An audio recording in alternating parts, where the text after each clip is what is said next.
et bonsoir tout le monde. J'espère que vous allez bien. Je vous retrouve aujourd'hui dans cette nouvelle lecture ASMR de la Sainte Bible. Ancien Testament, Livre des Nombres, l'organisation d'Israël dans le désert, chapitre 1, recensement des Israélites. L'Éternel parla à Moïse dans le désert du Sinaï, dans l'attente de la rencontre, le premier jour du 2e mois, la 2e année après leur sortie d'Égypte. Il dit: faites le dénombrement de toute l'assemblée des Israélites en fonction de leur clan, de leur famille. Vous compterez les noms de tous les individus de sexe masculin âgés de 20 ans et plus, tous les membres du peuple d'Israël aptes au service militaire. Vous les dénombrerez par corps d'armée, Aaron et toi. Il y aura avec vous un homme par tribu, un chef de famille. Voici le nom des hommes qui se tiendront à vos côtés. Pour Ruben, Élitsur, fils de Chéter. Pour Siméon, Shelumiel, fils de Tsurishadaï. Pour Judas, Natchon, fils d'Aminadab. Pour Issachar, Nathanaël, fils de Tcheur. Pour Zabulon, Eliab, fils de Hélon. Pour les fils de Joseph. Pour Éphraïm, Élishama, fils d'Amihud. Et pour Manassé, Gamliel, fils de Pédahutsur. Pour Benjamin, Abidam, fils de Gidéoni. Pour Dan, Ahiézer, fils d'Amzadaï. Pour Aser, Paguel, fils d'Ocran. Pour Gad, Eliasaph, fils de Théuel.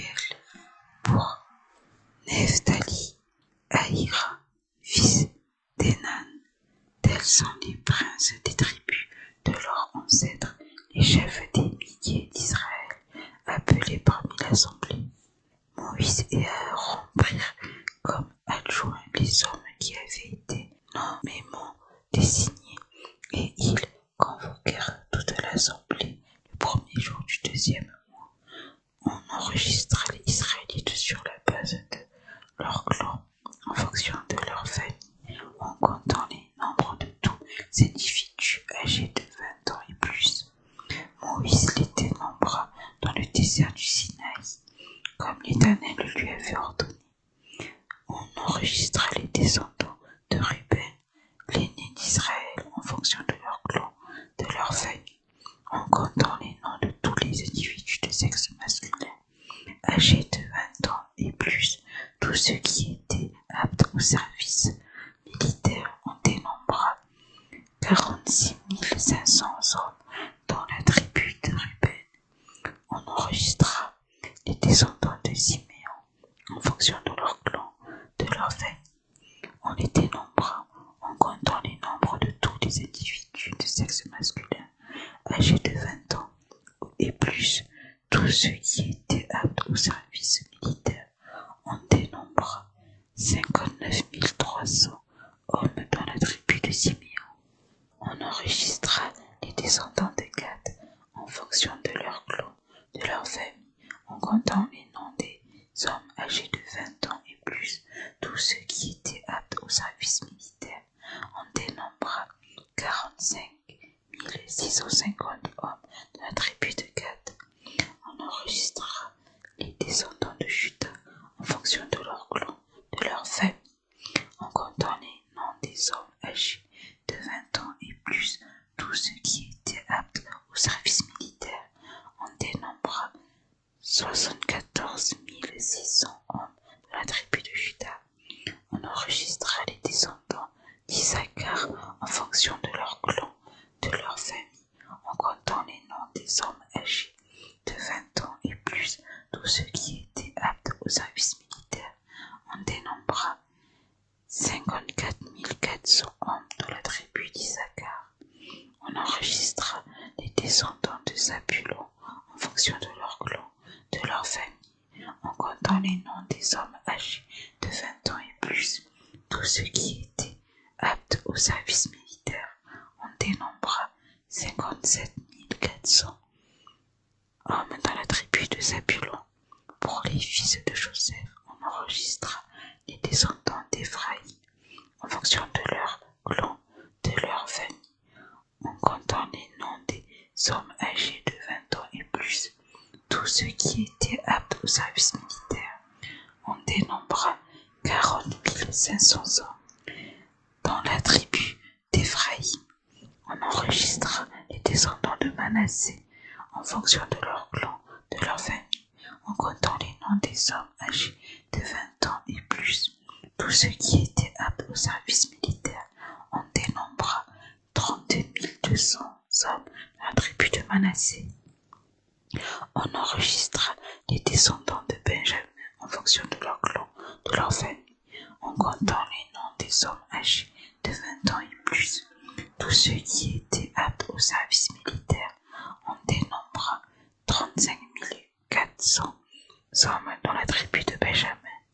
On enregistra les descendants de Dan en fonction de leur clan, de leur famille, en comptant les noms des hommes âgés de 20 ans et plus.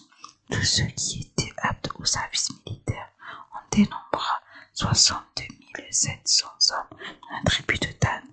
On enregistra les descendants d'Aser en fonction de leur clan, de leur famille, en comptant les noms des hommes âgés de 20 ans et plus. Tous ceux qui étaient aptes au service militaire, on dénombra 41 500 hommes dans la tribu d'Aser. On enregistra les descendants de Nephtali en fonction de leur clan, de leur famille, en comptant les noms des hommes âgés de 20 ans et plus. Tous ceux qui étaient aptes au service militaire, on dénombra 53 400 hommes dans la tribu de Nephtali. Tels sont ceux dont le dénombrement fut fait par Moïse et Aaron, ainsi que par les 12 princes d'Israël. Il y avait un nombre pour chacune des familles. On dénombra en fonction de leur famille tous les Israélites âgés de 20 ans et plus, tous les hommes d'Israël qui étaient aptes au service militaire. On dénombra au total 603 550 hommes. Responsabilité des Lévites. Les Lévites, selon la tribu de leurs ancêtres, ne furent pas inclus dans ce dénombrement. L'Éternel avait transmis ses instructions à Moïse. Tu ne feras pas le dénombrement de la tribu de Lévi, et tu ne compteras pas ses membres au milieu des Israélites. Confie aux Lévites la responsabilité du tabernacle, du témoignage, et tous ses ustensiles et de tout ce qui lui appartient. Ils porteront le tabernacle et tous ses ustensiles, et ils en feront le service, et ils camperont autour du tabernacle. Quand le tabernacle partira, les Lévites le démonteront. Quand le tabernacle campera, les Lévites le dresseront. Si quelqu'un d'autre s'en approche, il sera puni de mort. Les Israélites campèrent chacun dans son camp, chacun près de son étendard, selon leur corps d'armée. Les Lévites, quant à eux, camperont autour du tabernacle du témoignage, afin que ma colère n'éclate pas contre l'assemblée des Israélites. Les Lévites auront la responsabilité du tabernacle du témoignage. Les Israélites se conformèrent à tous les ordres que l'Éternel avait donnés à Moïse, c'est ce qu'ils firent. Chapitre 2. Organisation du camp d'Israël. L'Éternel dit à Moïse et à Aaron: les Israélites camperont chacun près de son étendard sous les enseignes de sa famille. Ils camperont à une certaine distance tout autour de la tente de la rencontre. Ceux qui camperont à l'est du côté du soleil levant seront sous l'étendard du camp de Juda, répartis dans leur corps d'armée. Là camperont le prince des Judéens, Nathan, fils d'Aminadab, et son corps d'armée composé de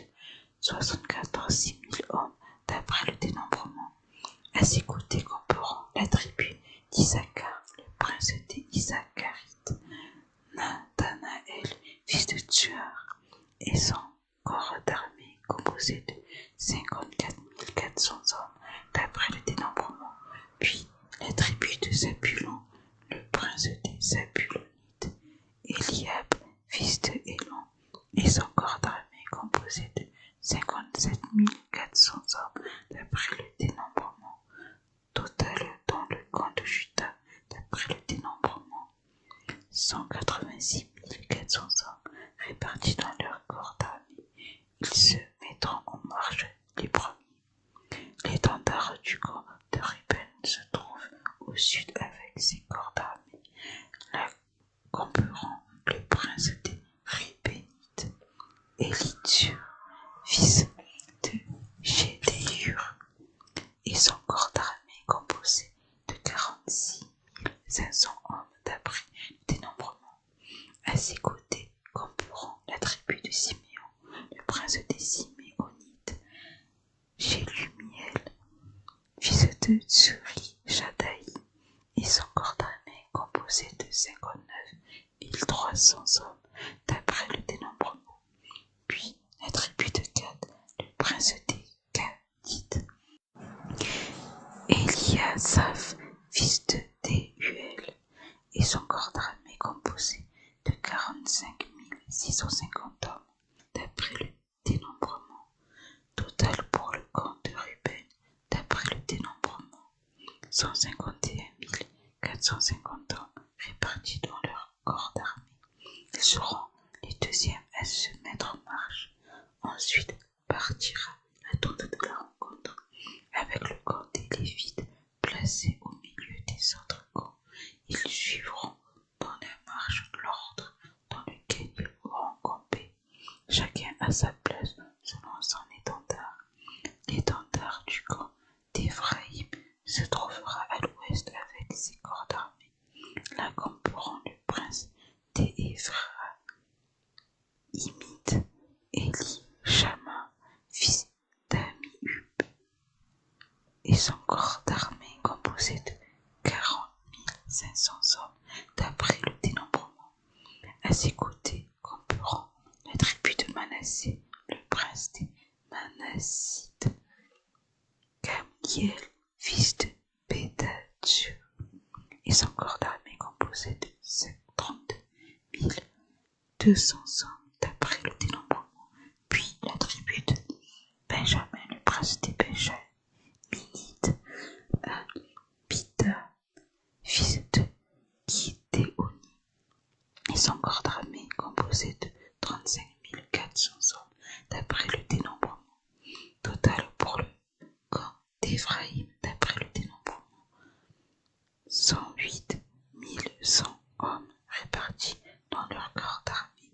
Ils seront les troisièmes à se mettre en marche. L'étendard du camp de Dan se trouvera au nord avec ses corps d'armée. Là camperont le prince des Danites, Ahiézer, fils d'Ammisadaï, et son corps d'armée composé de 62 700 hommes d'après le dénombrement. À ses côtés camperont la tribu d'Aser, le prince des Azérites, Paguel, fils d'Ocran, et son corps d'armée composé de 41 500 hommes d'après le dénombrement. Puis la tribu de Nephtali, le prince des Nephtalites, Ahira, fils d'Enan, et son corps d'armée composé de 53 400 hommes d'après le dénombrement. Total pour le camp de Dan d'après le dénombrement, 157 600 hommes. Ils seront les derniers à se mettre en marche selon leur étendard. Tels sont les Israélites dont on fit le dénombrement en fonction de leur famille. On dénombrera au total parmi ceux qui formèrent les camps selon leur corps d'armée 603 550 hommes, conformément à l'ordre que l'Éternel avait donné à Moïse. Les Lévites ne furent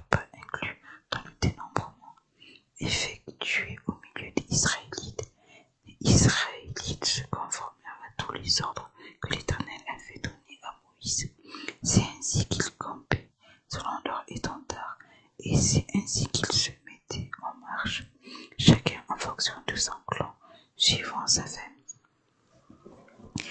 Chapitre 3. Recensement et clan des Lévites. Voici l'histoire d'Aaron et de Moïse à l'époque où l'Éternel parla à Moïse sur le mont Sinaï. Voici le nom des fils d'Aaron: Nadab, l'aîné, Abihu, Éléazar et Ithamar. Tel est le nom des fils d'Aaron. Ils furent désignés par onction comme prêtres et établis dans leur fonction en tant que prêtres. Nadab et Abihu moururent devant l'Éternel lorsqu'ils apportèrent du feu étranger devant lui dans le désert du Sinaï. Ils n'avaient pas de fils. Éléazar et Ithamar officièrent comme prêtres aux côtés de leur père Aaron. L'Éternel dit à Moïse: fais approcher la tribu de Lévi et mets-la à la disposition du prêtre Aaron pour qu'elle soit à son service.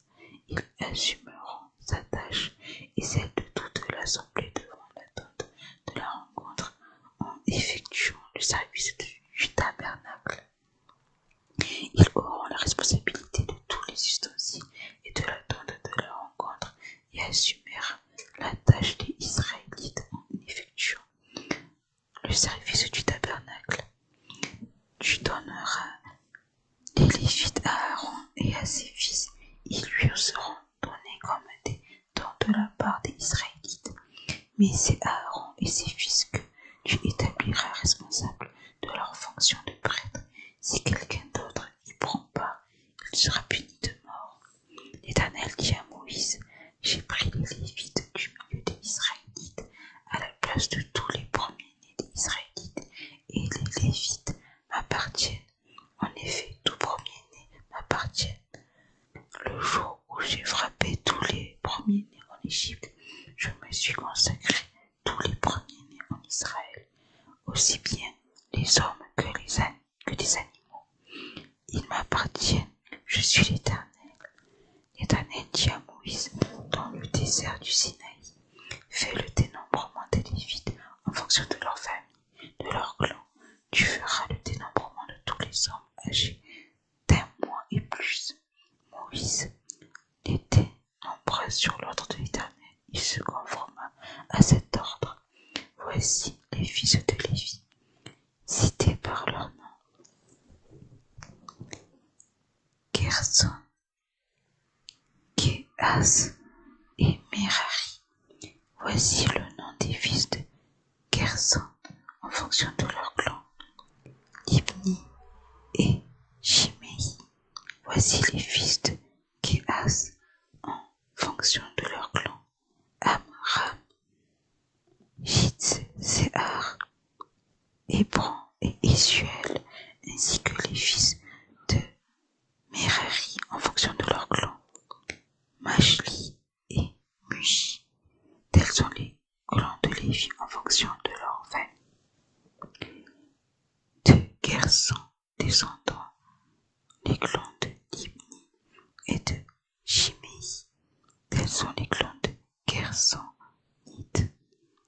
En comptant tous les hommes âgés d'un mois et plus, on dénombra 7500 personnes. Les clans des Gersonites campaient derrière le tabernacle à l'ouest. Le chef de famille des Gersonites était Eliasaph, fils de Laé. Pour ce qui concerne la tente de la rencontre, les descendants de Gerson étaient responsables du tabernacle et de la tente, de la couverture du rideau qui est à l'entrée de la tente et de la rencontre, des tôles du parvis,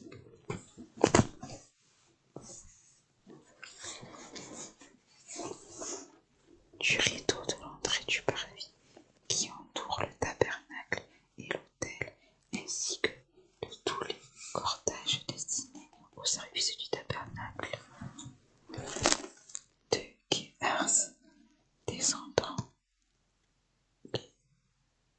descendent les clans des Amaramites, des Zéharites, des Hébronites et des Issuélites. Tels sont les clans des Kéhatites. En comptant tous les hommes âgés d'un mois et plus, il y en eut 8600 qui furent chargés de la responsabilité du sanctuaire. Les clans des descendants de Kéhas campaient au côté sud du tabernacle. Le chef de famille pour les clans de Kéhatites était Élisaphan, fils d'Uziel. Il était responsable de l'arche, de la table du chandelier, des autels, des ustensiles du sanctuaire avec lesquels on fait le service du voile et de tout ce qui en dépend. Le chef des chefs des Lévites était Éléazar, le fils du prêtre Aaron. Il supervisait les hommes chargés de la responsabilité du sanctuaire. De Merari descendent les clans de Mahli et de Mushi. Tels sont les clans des Merarites. En comptant tous les hommes âgés d'un mois et plus, on dénombra 6200 personnes. Le chef de famille pour les clans de Merari était Zuriel, fils d'Abihaï. Il campait du côté nord du tabernacle. Les fils de Merari avaient la surveillance et la responsabilité des planches du tabernacle, de ses barres, de ses colonnes et leurs bases, de tous ses ustensiles et de tout ce qui en dépend, des colonnes placées sur tout le pourtour du parvis, de leurs bases, leurs pieux et leurs cordages. Moïse, Aaron et ses fils campaient devant le tabernacle à l'est, devant la tente de la rencontre, du côté du soleil levant. Ils étaient chargés de la responsabilité du sanctuaire au nom des Israélites. Si quelqu'un d'autre s'en approchait, il devait être puni de mort. Moïse et Aaron dénombrèrent au total parmi les Lévites, sur l'ordre de l'Éternel et en fonction de leur clan, 22 000 hommes âgés d'un mois et plus. Rachat des ennemis. L'Éternel dit à Moïse: fais le dénombrement de tous les premiers-nés de sexe masculin âgés d'un mois et plus parmi les Israélites et compte-les d'après leur nom. Tu prendras les Lévites pour l'Éternel à la place de tous les premiers-nés des Israélites et le bétail des Lévites à la place de tous les premiers-nés du bétail des Israélites. Moïse fit le dénombrement de tous les premiers-nés parmi les Israélites, conformément à l'ordre que l'Éternel lui avait donné. On dénombra au total, en comptant les noms des hommes âgés d'un mois et plus, 22 273 premiers-nés. L'Éternel dit à Moïse: prends les Lévites à la place de tous les premiers-nés des Israélites et le bétail des Lévites à la place de leur bétail. Les Lévites m'appartiennent. Je suis l'Éternel. Pour le rachat des 273 qui dépassent le nombre des Lévites parmi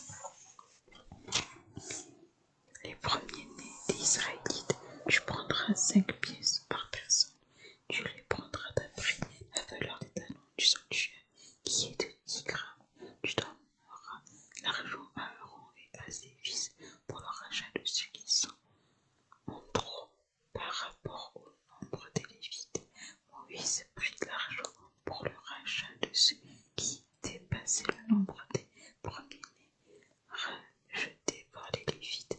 Il prit l'argent des premiers-nés des Israélites, 1365 pièces d'après la valeur des talents du sanctuaire. Moïse donna l'argent du rachat à Aaron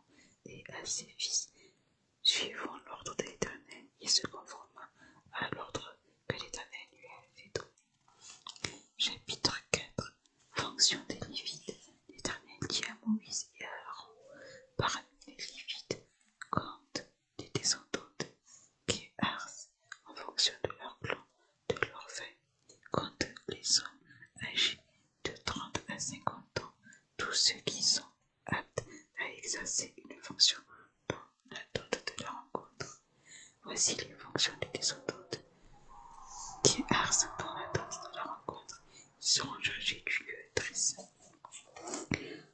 Au moment du départ du camp, Aaron et ses fils viendront démonter le voile et en couvrir l'arche du témoignage. Ils mettront dessus une couverture de peau de dauphin et ils étendront par-dessus un drap entièrement fait d'étoffe bleue, puis ils placeront les barres du coffre.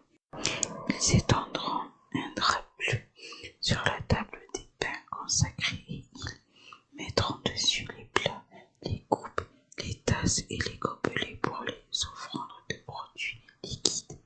Quant au pain, il restera sur la table.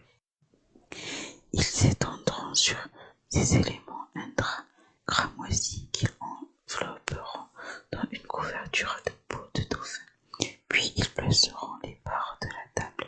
Ils prendront un drap bleu et couvriront le chandelier, ses lampes, ses mouchettes, ses vases à cendre et tous les vases à huile destinés à son service. Ils le mettront avec tous ses ustensiles dans une couverture de peau de dauphin. Puis ils le placeront sur le brancard. Ils étendront un drap bleu sur l'autel d'or et l'envelopperont dans une couverture de peau de dauphin. Puis ils placeront les barres de l'autel. Ils prendront tous les ustensiles employés pour le service dans le sanctuaire, les mettront dans un drap bleu et les envelopperont dans une couverture de peau de dauphin.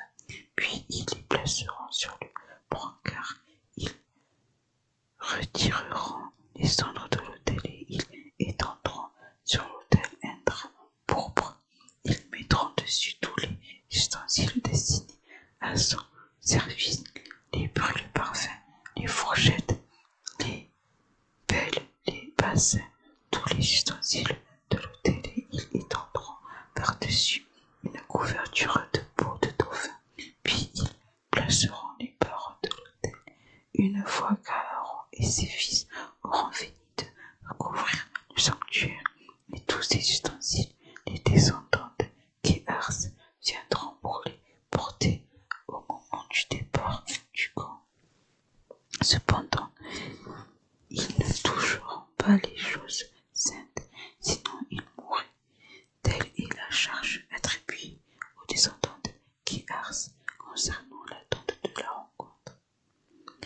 Éléazar, le fils du prêtre Aaron, sera chargé de la surveillance de l'huile du chandelier, du parfum odoriférant, de l'offrande perpétuelle et de l'huile d'onction. Il sera chargé de la surveillance de tout le tabernacle et de tout ce qu'il contient, du sanctuaire et de ses ustensiles. L'Éternel dit à Moïse et à Aaron: n'exposez pas la branche des clans des Kéhatites à être exclus du milieu des Lévites. Faites ceci pour eux afin qu'ils vivent et ne meurent pas quand ils s'approcheront du lieu très saint. Aaron et ses fils viendront et placeront chacun d'eux dans son service et dans sa charge. Ils n'entreront pas pour voir, ne serait-ce qu'un instant envelopper les choses saintes, sinon ils mourraient. L'Éternel dit à Moïse: compte aussi les descendants de Gerson en fonction de leur famille, de leur clan. Tu feras le dénombrement de tous les hommes âgés de 30 à 50 ans qui sont aptes à exercer une fonction dans la tente de la rencontre.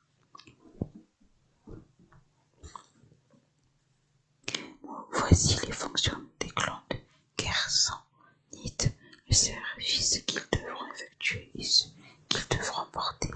Ils porteront les tapis du tabernacle ainsi que la tente de la rencontre, sa couverture et la couverture de peau de dauphin qui se met par-dessus le rideau qui est à l'entrée de la tente de la rencontre, les toiles du parvis et le rideau de l'entrée de la porte du parvis qui entoure le tabernacle et l'autel, leur cordages et tous les ustensiles qui en dépendent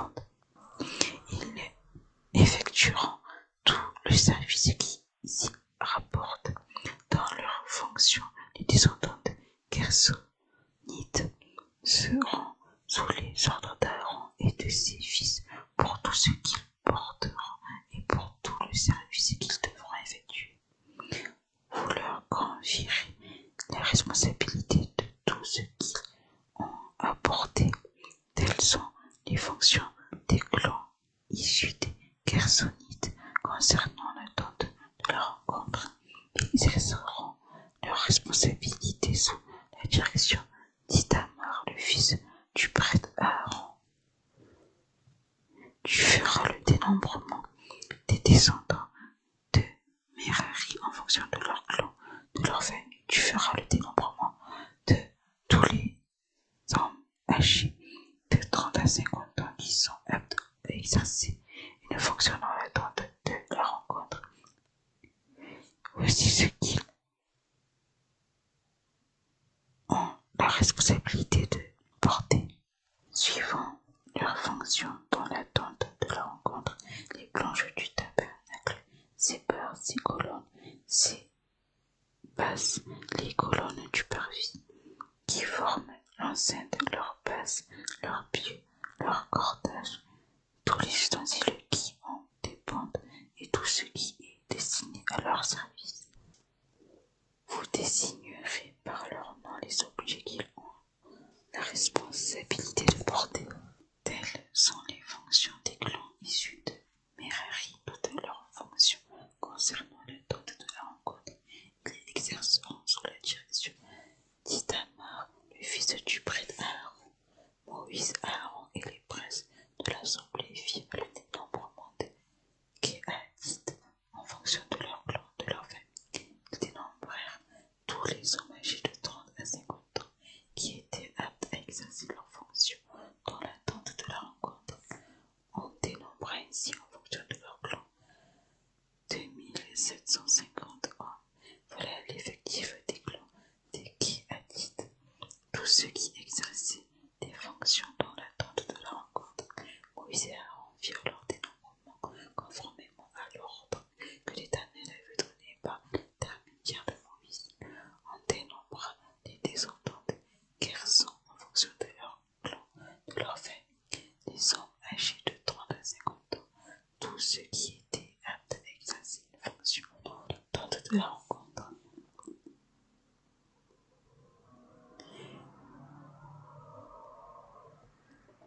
On dénombra ainsi en fonction de leur clan, de leur famille, 2630 hommes. Voilà l'effectif des clans issus de Gerson, tous ceux qui exerçaient des fonctions dans l'attente de la rencontre. Moïse et Aaron firent leur dénombrement conformément à l'ordre de l'Éternel. On dénombra les descendants de Merari en fonction de leur clan, de leur famille, les hommes âgés de 30 à 50 ans, tous ceux qui étaient aptes à exercer une fonction dans l'attente de la rencontre. On dénombra ainsi en fonction de leur clan 3200 hommes. Voici là l'effectif des clans issus de Merari. Moïse et Aaron firent leur dénombrement conformément à l'ordre que l'Éternel avait donné par l'intermédiaire de Moïse.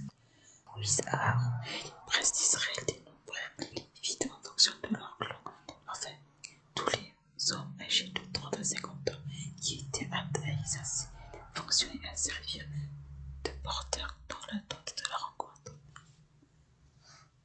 On dénombra au total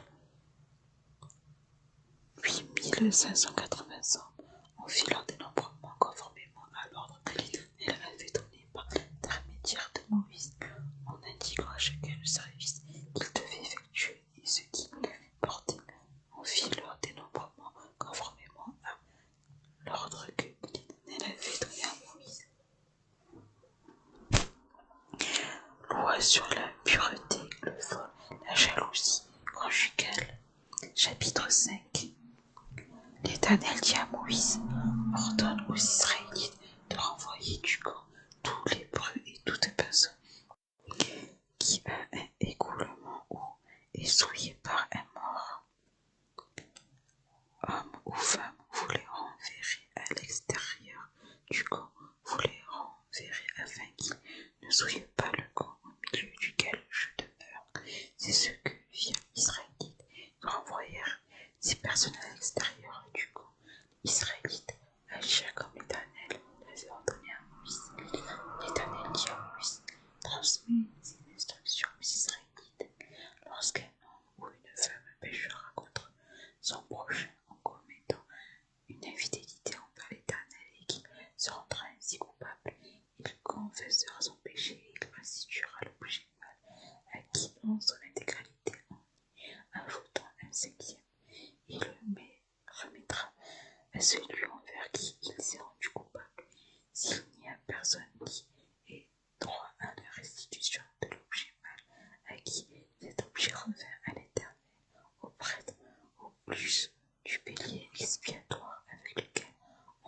expiation pour le coupable. Toute part prélevée sur les offrandes consacrées par les Israélites appartiendra aux prêtres à qui elles seront présentées. Ce qu'on aura consacré leur appartiendra. Ce qu'on lui aura remis lui appartiendra. L'Éternel dit à Moïse: transmets ces instructions aux Israélites, supposant qu'une femme se détourne de son mari et lui devienne infidèle, qu'un autre couche avec elle à l'insu de son mari, et qu'elle se rende impure en secret, sans qu'il y ait de témoins contre elle et sans qu'elle soit prise sur le fait. Supposant que le mari soit saisi d'un esprit de jalousie et soupçonne sa femme qu'elle se soit effectivement rendue impure ou non, le mari amènera sa femme au prêtre et apportera son offrande pour elle 2 litres de farine d'orge. Il n'y versera pas d'huile et n'y mettra pas d'encens, car c'est une offrande de jalousie, une offrande de souvenir qui rappelle une faute. Le prêtre fera approcher la femme et la fera se tenir debout devant l'Éternel. Il prendra de l'eau consacrée dans un récipiendaire. Il prendra aussi de la poussière sur le sol du tabernacle et la mettra dans l'eau. Le prêtre fera tenir la femme debout devant l'Éternel. Il déverra la chevelure de la femme et posera sur ses mains l'offrande de souvenir, l'offrande de jalousie, tandis que lui-même tiendra dans sa main l'eau amère qui apporte la malédiction. Le prêtre fera jurer la femme et lui dira: si aucun homme n'a couché avec toi, si tu ne t'es pas tourné vers un autre, que ton mari pour te rendre impur sera reconnu innocente par cette eau amère porteuse de malédiction. Mais si tu t'es tourné vers un autre, que ton mari était rendu impur, si un autre homme que ton mari a couché avec toi, le prêtre fera jurer la femme avec un serment de malédiction et ajoutera que l'Éternel te fasse servir d'exemple dans les malédictions et les serments au milieu de ton peuple, en faisant dessécher ta cuisse et enfler ton ventre, et que cette eau porteuse de malédiction pénètre dans tes entrailles pour te faire enfler le ventre et dessécher la cuisse. Et la femme dira: Amen, Amen. Le prêtre écrira ces malédictions dans un livre, puis il effacera avec l'eau amère. Il fera boire à la femme l'eau amère porteuse de malédiction, et cette eau entrera en elle pour produire l'amertume. Le prêtre prendra l'offrande de jalousie des mains de la femme, fera le geste de présentation devant l'Éternel et l'offrira sur l'autel. Il prendra une poignée de cette offrande comme souvenir et la brûlera sur l'autel. C'est après cela qu'il fera boire l'eau à la femme. Quand il aura fait boire l'eau, si la femme s'est rendue impure et a été infidèle à son mari, l'eau porteuse de malédiction entrera en elle pour produire l'amertume. Son ventre enflera, ses cuisses se desséchera, et cette femme servira d'exemple dans les malédictions au milieu de son peuple. Mais si la femme ne s'est pas rendue impure, si elle est pure, elle sera reconnue innocente et aura des enfants. Telle est la loi sur la jalousie, pour le cas où une femme se tourne vers un autre, que son mari y se rend impur, et pour le cas où un mari saisi d'un esprit de jalousie soupçonne sa femme. Le prêtre la fera se tenir debout devant l'Éternel et lui appliquera cette loi dans son intégralité. Le mari sera considéré comme innocent, mais la femme supportera les conséquences de sa faute. Chapitre 6. Loi sur le Naziréat. L'Éternel dit à Moïse: transmets ces instructions aux Israélites. Lorsque quelqu'un, homme ou femme, se consacrera tout particulièrement à l'Éternel en faisant vœu de Naziréat, il s'abstiendra de vin et de boissons alcoolisées. Il ne boira ni vinaigre fait avec du vin, ni vinaigre fait avec une boisson alcoolisée. Il ne boira d'aucune liqueur tirée des raisins, et il ne mangera pas de raisins, ni frais ni sec. Pendant toute la période de sa consécration, il ne mangera rien de ce qui provient de la vie, depuis les pépins jusqu'à la peau du raisin. Pendant toute la durée de son feu de Naziréat, le rasoir ne passera pas sur sa tête. Il sera saint jusqu'à ce que prenne fin de la période pour laquelle il s'est consacré. L'Éternel, il laissera pousser librement ses cheveux. Pendant toute cette période de mise à part pour l'Éternel, il ne s'approchera pas d'une personne morte. Il ne se rendra pas impur à la mort de son père, de sa mère, de son frère ou de sa sœur, car il porte sur sa tête la consécration de son Dieu. Pendant toute sa période de mise à part, il sera consacré à l'Éternel. Si quelqu'un meurt subitement près de lui et que sa tête consacrée devienne ainsi impure, il se rasera la tête le jour de sa purification et il se la rasera le 7e jour. Le 8e jour, il apportera au prêtre de tourterelles ou de jeunes pigeons à l'entrée de la tente de la rencontre. Le prêtre sacrifiera l'un en sacrifice d'expiation et l'autre comme holocauste, et il fera pour lui l'expiation du péché commis à cause de ce mort. Le Nazirien consacrera ainsi sa tête ce jour-là. Il consacrera de nouveau à l'Éternel la période de son Naziréat, et il offrira un agneau d'un an en sacrifice de culpabilité. Les jours précédents ne seront pas comptés parce que son Naziréat a été rendu impur. Voici la loi relative au Nazirien. Le jour où prendra fin sa période de consécration, on le fera venir à l'entrée de la tente de la rencontre. Il présentera son offrande à l'Éternel, un agneau d'un an et son défaut. Pour l'holocauste, une brebis d'un an et son défaut. Pour le sacrifice d'expiation et un bélier sans défaut. Pour le sacrifice de communion, une corbeille de pain sans levain, de gâteaux, de fleurs de farine pétrie à l'huile, de galettes sans levain, arrosées d'huile avec l'offrande végétale et les offrandes liquides qui les accompagnent. Les prêtres présenteront ces éléments devant l'Éternel et il offrira sa victime expiatoire et son holocauste. Il offrira le bélier en sacrifice de communion à l'Éternel, en plus de la corbeille de pain sans levain, avec l'offrande végétale et l'offrande liquide qui l'accompagne. Le Nazirien rasera sa tête consacrée à l'entrée de la rencontre. Il prendra les cheveux de sa tête consacrée et les mettra sur le feu pour le sacrifice de communion. Le prêtre prendra la cuisse cuite du bélier, un gâteau sans levain, de la corbeille et une galette sans levain. Il les posera sur les mains du Nazirien une fois que celui-ci aura rasé sa tête consacrée. Le prêtre fera pour eux le geste de présentation devant l'Éternel. C'est une chose sainte qui appartient au prêtre avec la poitrine qu'on a présentée et la cuisse prélevée. Ensuite, le Nazirien pourra boire du vin. Telle est la loi pour celui qui fait feu de Naziréat.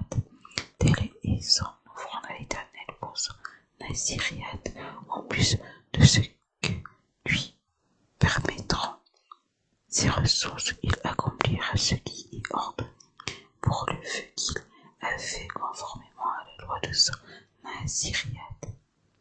Parole de bénédiction. L'Éternel dit à Moïse: transmets ces instructions à Aaron et à ses fils. Voici comment vous bénirez les Israélites. Vous leur direz: que l'Éternel te bénisse et te garde. Que l'Éternel fasse briller son visage sur toi et t'accorde sa grâce. Que l'Éternel se tourne vers toi et te donne la paix. C'est ainsi qu'ils mettront mon nom sur les Israélites et je les bénirai. Ceci achève la lecture pour aujourd'hui. J'espère qu'elle vous a plu. Je vous souhaite à toutes et à tous une bonne journée et une bonne soirée. Que la soit avec